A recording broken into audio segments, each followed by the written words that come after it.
What's up, everybody? Welcome to Touchdown Texas, Episode 9.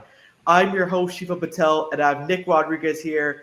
We are here during a Texas bye week. Texas was off this weekend, so we got to watch some of the other games. We have a special episode today, so we're going to change it up a little bit.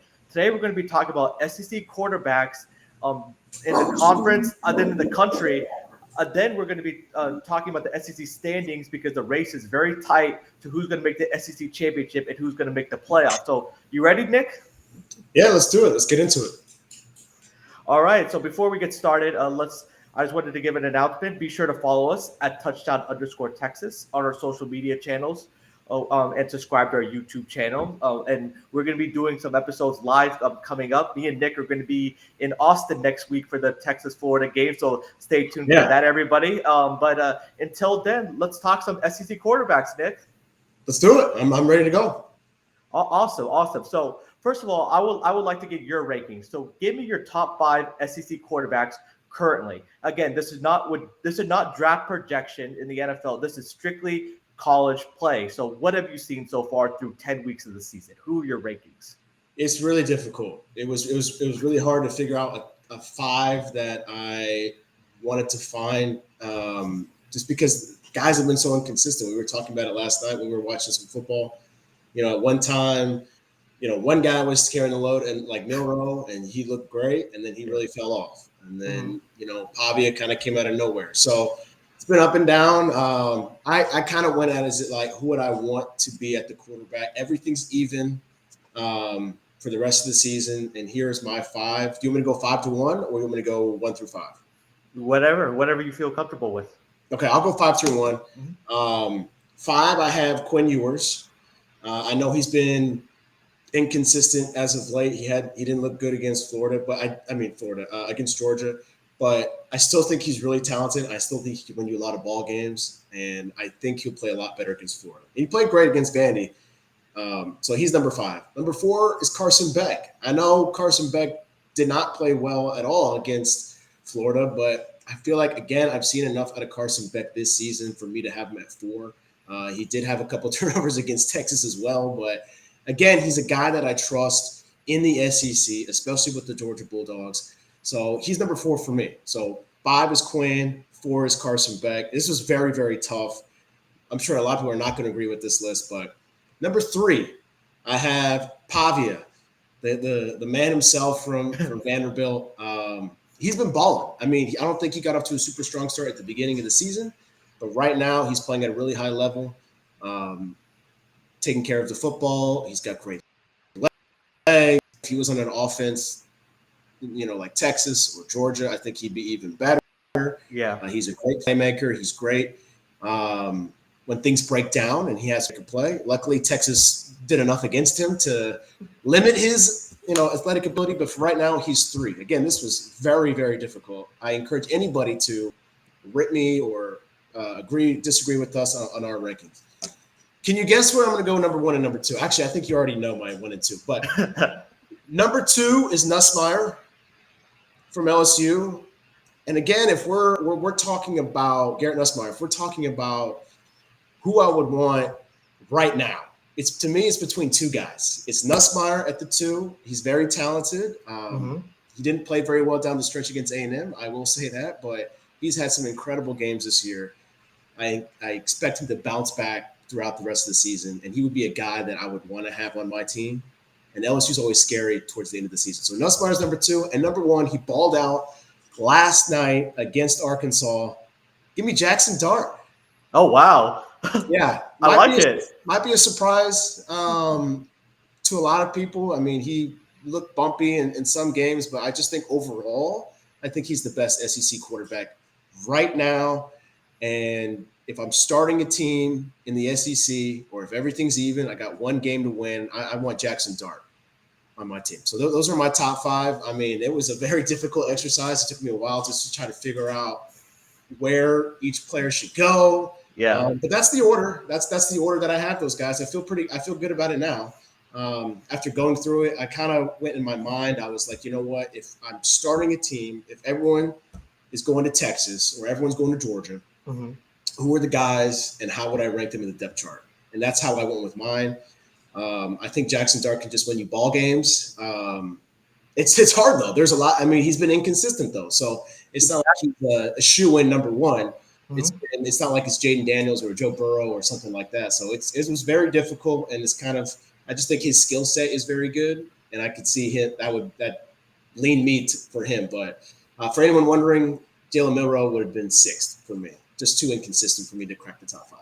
Got you. So one more time, just go through your 5 through 1 before I react and I give mine. Yep. Sure. So 1, I had Jackson Dart.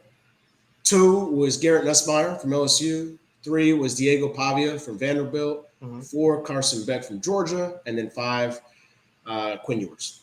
So that is a great top 5. And like Nick said, this has been so much inconsistency with SEC quarterbacks, because one week somebody will play amazing, next week they'll lay an egg.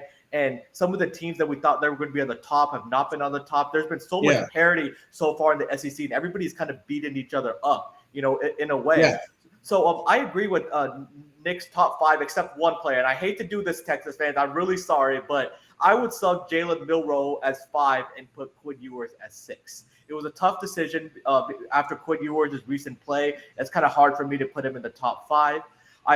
Only thing I would say is 1, 2 for me would be number 1, Nussmeier, even though he struggled against A&M, just the body of work, what he's been doing. LSU has had so many injuries, and this guy's just a baller. He just makes plays. Like, he doesn't throw like the prettiest ball, but he can get out of the pocket, extend plays with his legs. He can run, he can pass, and he's a great leader on his team. And you could tell that his teammates feed off of him.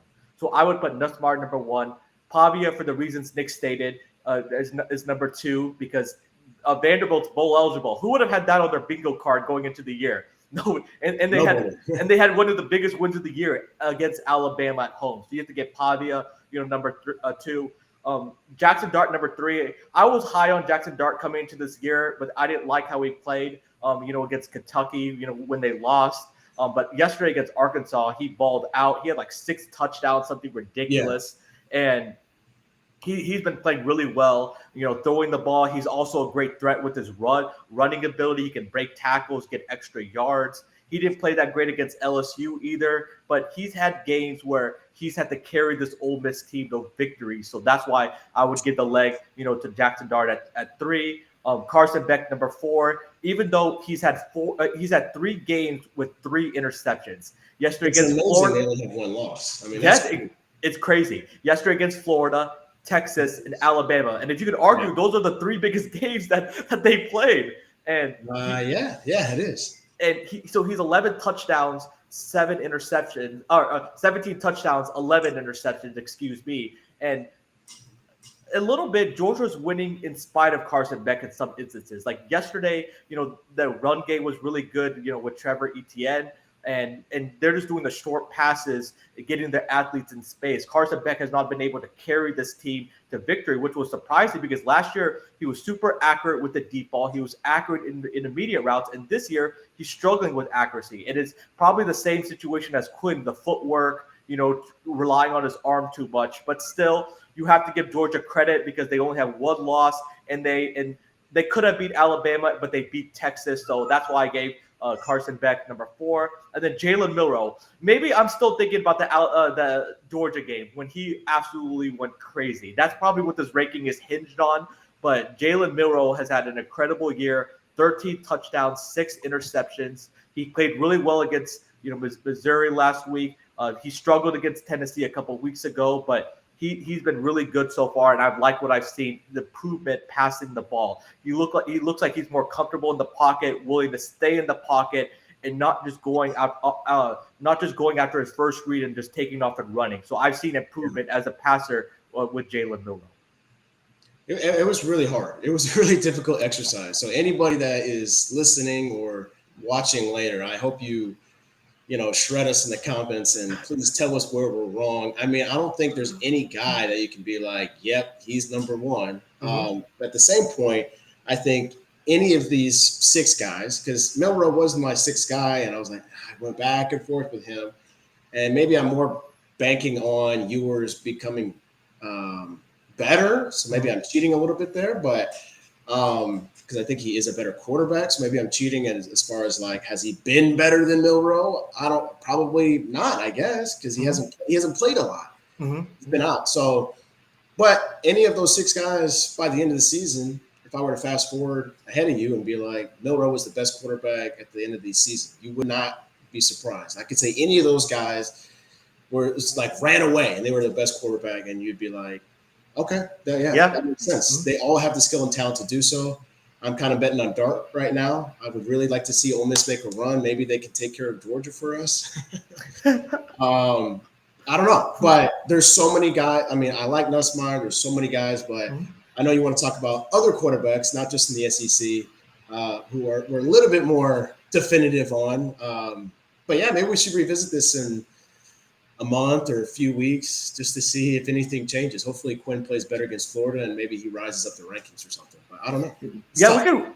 No, it is. We can revisit this after the SEC championship game, and Quinn might be in our top 5. You never know. There's still a lot of football left to be played. A lot of football left. A lot of football. Before we get to some of the other quarterbacks in the country, I want to give a special shout out to the Arkansas quarterback, Taylor Green. Yes, he's not the most accurate passer and he doesn't have the best stats, but me and Nick saw him live. We went to the Auburn-Arkansas game, and Nick, he was tearing Auburn up with his legs.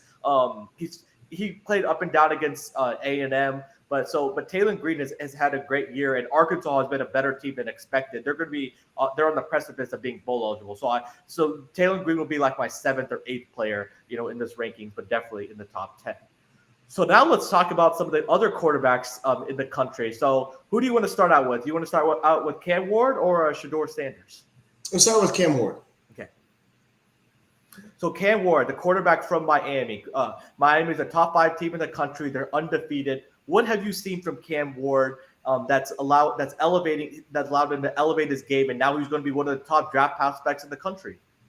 Just the way he can throw the ball. I mean, he can easily command an offense. I mean, he looks very comfortable in his first year with Miami. I mean, he was, at Houston obviously last year, but man, he can rip the ball. I mean, we were watching the game yesterday against Duke, and Duke had a chance. They were up by 1 or 2, or they were right in it at some points. Yeah. But Cam Ward, I mean, he's an athlete. He can throw the ball. He's got a great deep ball. And then when Duke took the lead up by 1 point or a touchdown late in the game, he just took over. And I think that's what you get when you get Cam Ward. You get a true guy. If this guy's from the SEC, he would easily be the best quarterback this season. I'm not projecting, but just this season. But he's just a stud. I mean, he can really rip it through the air, And we saw some of those awesome throws against Duke where he was just lighting them on fire. Duke is not a joke. Duke is 6-3. Yeah. So man, he can really. I mean, he's a veteran. He's played a lot of football, which is always good. He's smart, high IQ player. He's not small. He's got good size. He can command an offense. He knows what he's doing. Doesn't make careless mistakes. And man, he can really zoom. He's got a big arm for sure. He's such a fun player to watch, and he's a great story too. So he started his college career at Incarnate Ward, which is in San Antonio.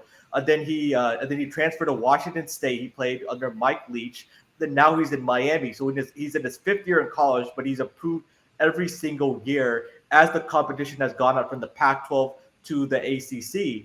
And you could just tell, he's a big guy. He's got a big arm. He's a leader. Miami really feeds off of him. He can both throw the ball. He can rip it. He has great arm strength. He has great touch when he needs to. He's very accurate in the intermediate route as well as the deep ball because he loves throwing it deep. And he's the catalyst for this Miami offense because Miami was struggling on offense last year, but now insert Cam Ward this year, and their offense has gone to a whole new dimension. Oh, yeah.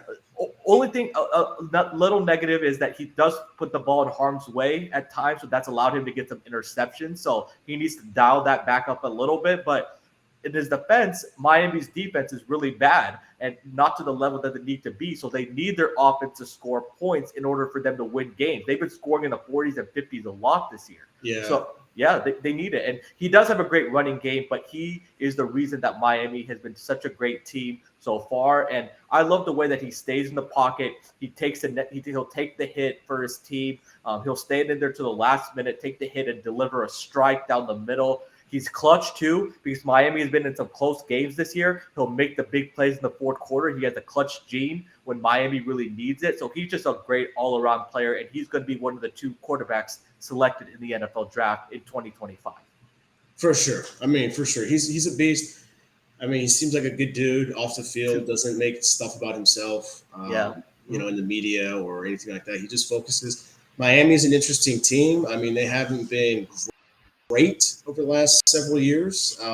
Every now and then they had a year, but I don't know how good Miami is. They keep struggling with teams that they should easily put away. Now, is that just because you get tired throughout the season and, Florida State had some stuff like that last year in the ACC. It's not a battle every week. Texas had that last year in the Big 12. Where you're like, we're better. Right. So how good are they? Like if they play a Georgia and they have a month to prepare, like is that going to be different? Probably. But I don't know. They're just such an interesting team. But I'm glad, like you're saying, like you just went through his college career. Glad he's getting the hype and love. I mean, he should be at the Heisman ceremony. I don't know if he'll win, but I think he'll be one of the finalists for sure. Oh, he definitely deserves to be one of the finalists. And Miami's having the success this year. They're undefeated, even though they've had some close calls. And if things go right, Clemson has already lost a game. They'll beat Clemson in the ACC championship for a berth in the college football playoff. And we'll see what happens with Miami. But they're a top 5 team, and you're going to be seeing a lot of Miami, especially if they keep winning this. Yeah, for sure. So now let's talk about the other top quarterback. This is the country, not just the SEC. Shedeur Sanders, of course, the son of Deion Sanders of the Colorado Buffaloes. So what have you seen from Shedeur Sanders so far this year? Man, talk about an athlete. This guy is an athlete. He can move. He can run. I mean, he is really accurate when he throws the football. He is very, very, very fun to watch. Now, he's grown a lot too. I mean, from Jackson State, from even from last year to this year, he has really elevated his game to a whole nother level. And what I like about Shedeur Sanders is they had an early loss at the beginning of the season, and everyone was already off the Colorado bandwagon. And as we see here this morning, they have a chance to make the Big 12 title game. Right, it's crazy. So I think he is a great athlete. I think he's a better athlete than Cam Ward. He can really sling it. He's a slimmer guy than Cam, but he is, I mean, he'd probably be the number 1 pick, I think, right now. The only knock for me that I have on him, seems like he's kind of a me guy, a me kind of guy. Yeah. I think he's been less of that this year than he has been in years past. He does the watch thing and stuff like that. But it seems like his teammates like him, and he's a likable guy. But sometimes in his interviews, he can come off a little bit selfish, I think. Yeah.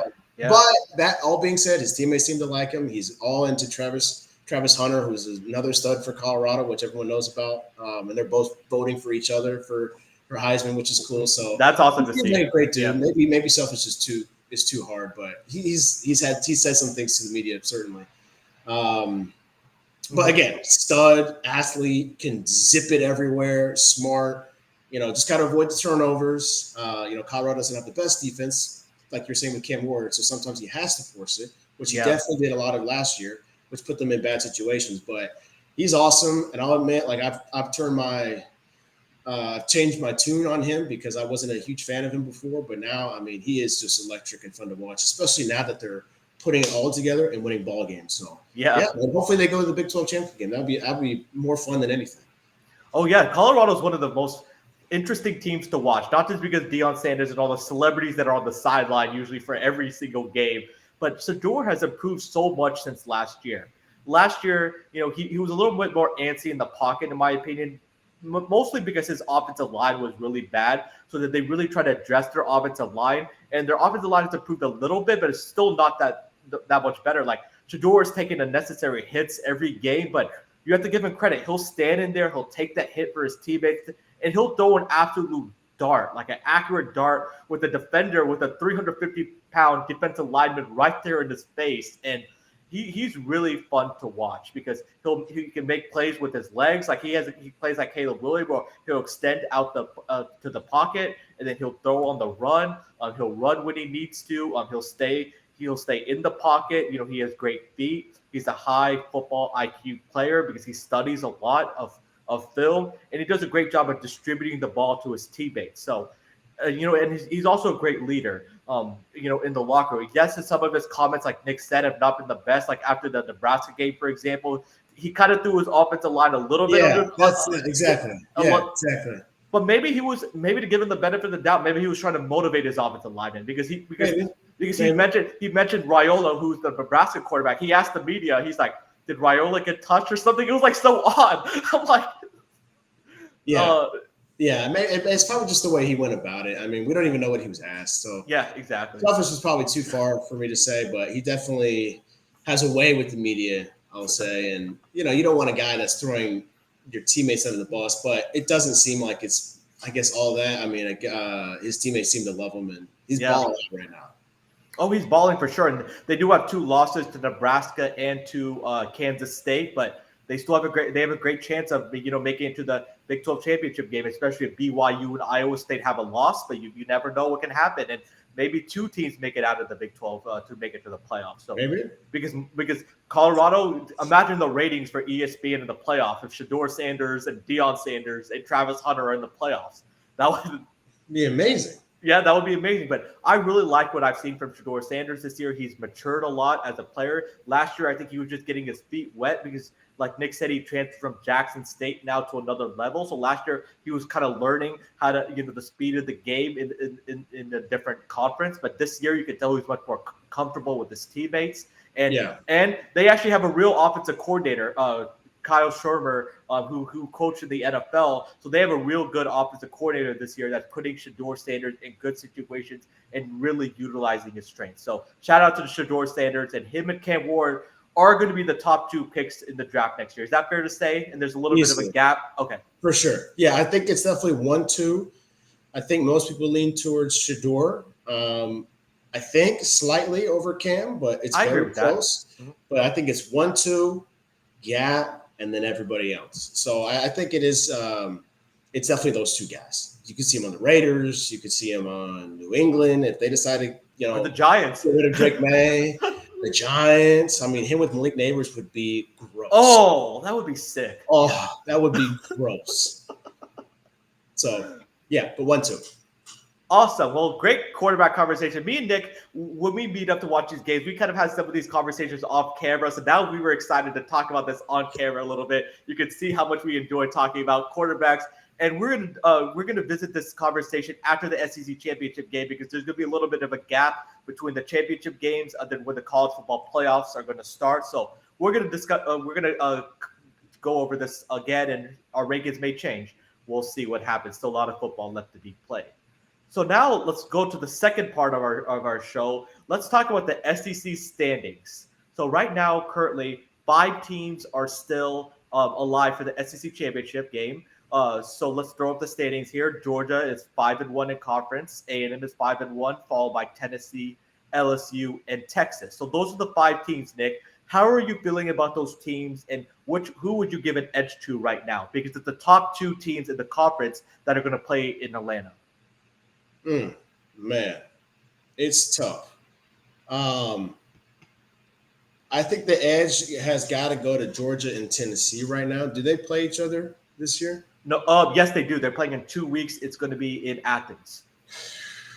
I'm going to give the edge to Georgia and Texas then, because a lot of teams are going to play each other out of this. Georgia, like you said, they're going to play Tennessee. I believe they play LSU. Is that correct? Can you check me on that real quick? Yes. Let me see. So that's going to knock. I think Georgia wins both of those games, so I think they're going to be fine and they're going to survive. Sorry. Georgia does not play.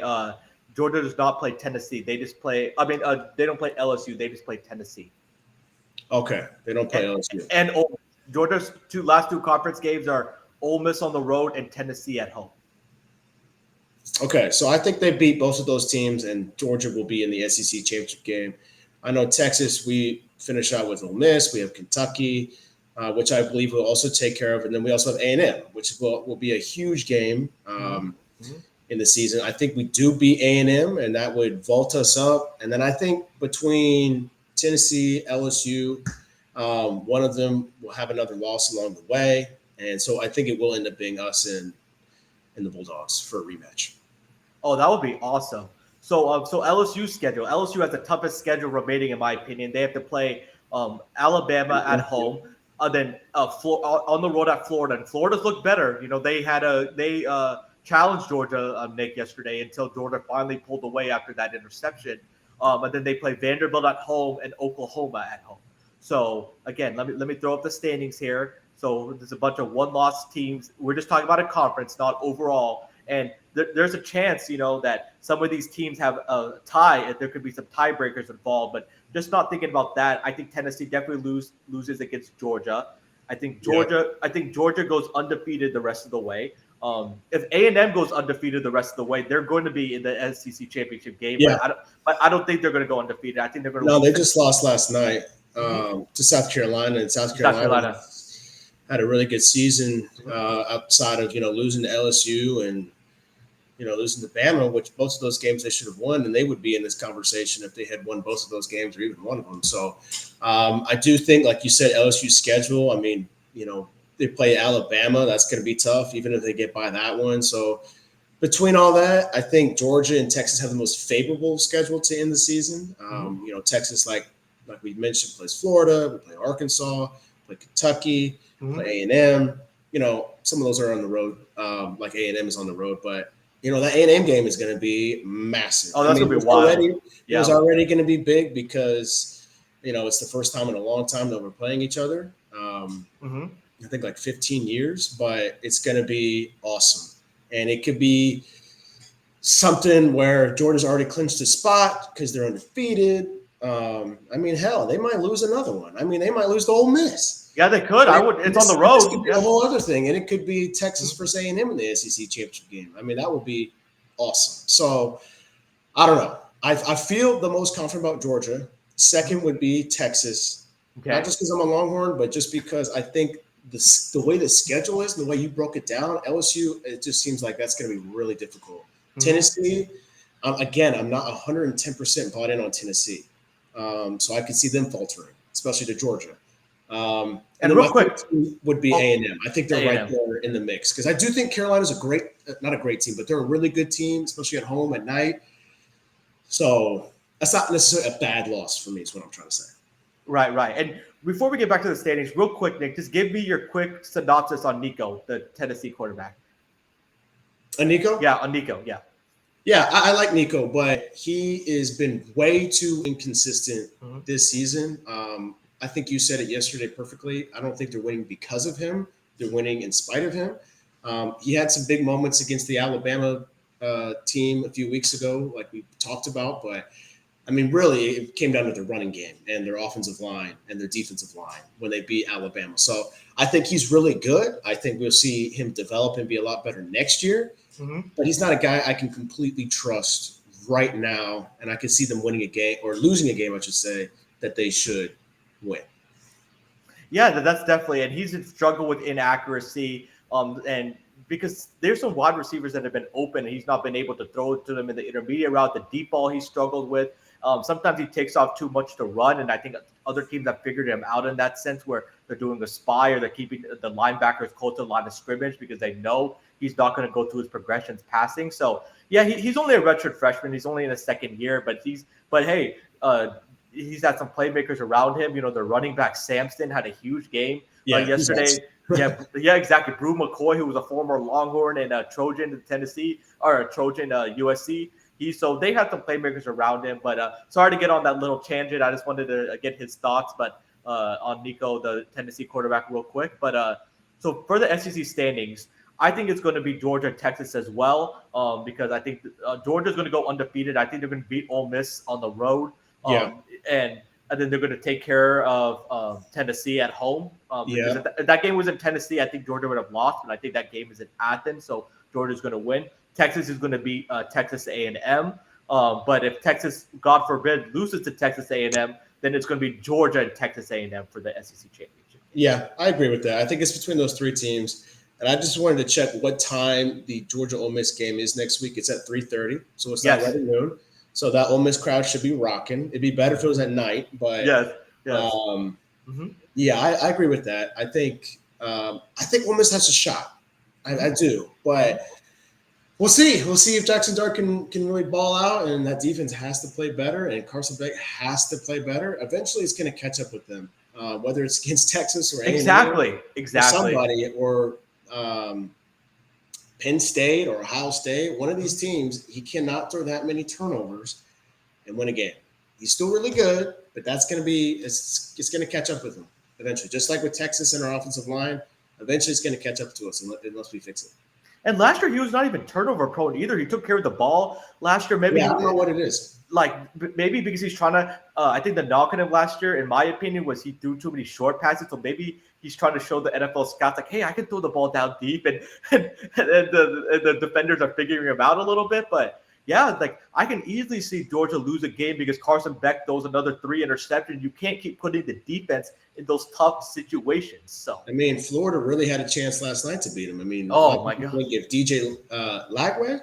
yes, Lagway. If Lagway stayed in the game, they would have beat them. They won by 14, but really it was a touchdown game, and then they scored when there was it was already basically over. So they ended up winning by 14. But man, that was close. It was closer than expected. A lot differently than a few weeks ago. Yeah. I think everybody it's up for grabs.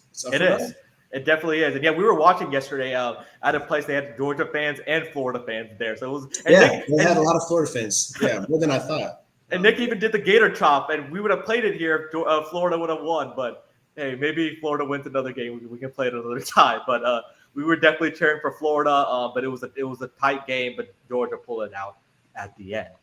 Well, thank you so much, everybody, for watching this episode of Touchdown Texas. I hope everybody enjoyed our SEC quarterbacks and SEC standings discussion. So this is a recorded episode, but once we put it out on YouTube and our social media platforms, everybody get in the discussion. We want to hear from you in the comments, hear from you on social media. What are your thoughts? Do you agree with our top 5 list? Or do you have anybody that you want to add or subtract? And also the SEC standings, we definitely want to hear from y'all. And me and Nick are going to be next week again in Austin for the Texas-Florida game. So we're going to try to do an episode there in Austin, Texas. It should definitely be exciting. And hopefully the Horns get the win, Nick. Yes, sir. All right, welcome.